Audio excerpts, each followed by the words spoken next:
programang ito ay rated SPG. Striktong patnubay at gabay ng magulang ang kailangan. Maaaring may masiselang tema, lengguwahe, karahasan, sexual, horror o droga na hindi angkop sa mga bata. Maiisahan nga dito si Moira dahil gagawa ng drama itong si Don Pepe at agad naman masuhulan ng 10 milyon ang pulis upang kapalit ng kanyang paglaya. At dahil dito ay makikipagtapatan itong si Moira. Agad naman na sinabihan itong si Moira na niiniligpit na nga daw itong si Lolo Pepe. Ngunit isang palabas na lamang nila iyon upang hindi magtaka itong si Moira.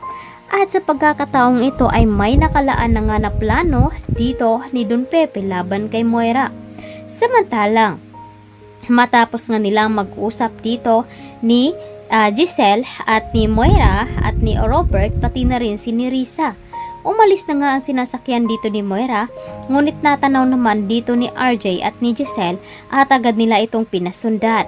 Wala daw kasing tiwala itong si Giselle dito kay Moira at alam nito sa kanyang sarili na may kinalaman ito sa pagkawala dito ng kanilang ama. Subalit nagiging usap-usapan nga na nagiging sangkot itong si Zoe sa pagkawala dito ni Lolo Pepe. Agad itong pumunta doon kay Carlos upang makibalita at pagsabihan na rin at itanong ang kanyang anak kung may kinalaman ba itong si Zoe. Dahil naririnig dito ni Carlos ang tungkol sa balita na siya ang may dahilan kung bakit nawawala ang matanda.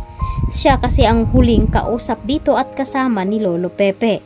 Kaya naman nagulat itong si Zoe at kinakabahan. Hindi niya alam kung ano ang kanyang isasagot dito kay Carlos.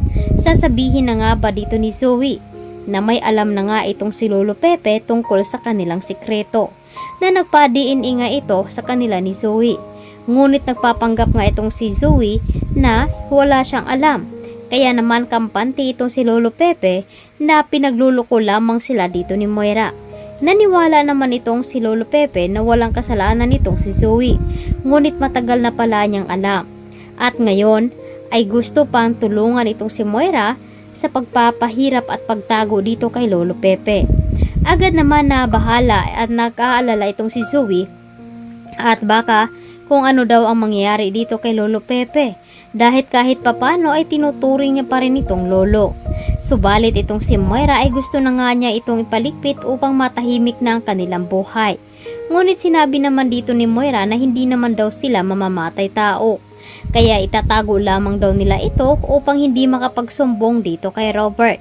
Ngunit ito namang si Lynette ay labis ang kanyang pagkabahala, ngunit hindi niya nagustuhan ang pagpunta doon sa mga kaibigan dito ni Carlos. Dahil marami nga itong napupuna sa kanya at nagkaroon din ng hindi pagkakaintindihan nila ni Carlos. Dahil nga sa masyado itong sensitive at masilan. Isa pa doon sa kanyang pananamit ay masyadong mahigpit itong si Carlos. At ngayon ay unti-unti nang matutuklasan dito ni Lynette na may ibang ugali pala itong si Carlos at tama nga ang hinala dito ni Giselle. Nalalabas ang ugali dito ni Carlos kapag kasal na nga silang dalawa. At ngayon ay hindi na niya mababawi ito dahil nga ay nakatali na nga siya dito kay Carlos. At ngayon ay namimiss na lamang dito ni Lynette ang kanyang anak na si Annalyn. Hindi niya alam na namomroblema nga itong si Annalyn dahil sa pagkawala ng kanyang Lolo Pepe. Habang nasa bahay naman itong si Annalyn ay pilit naman itong nagdadasal na sana ay mayroon nga daw mabait na tao na tumulong dito kay Lolo Pepe.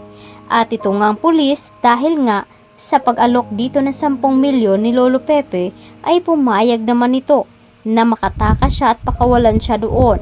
At dahil dito ay matutuklasan din dito ni RJ ang tungkol sa sikreto dito ni Moira. Mapapaamin nga kaya nila ito na si Carlos ang tunay na ama dito ni Zoe. Kaya ito ang dapat nating aantabayan at aabangan ngayong hapon dito lamang sa Abot Kamay na Pangalan.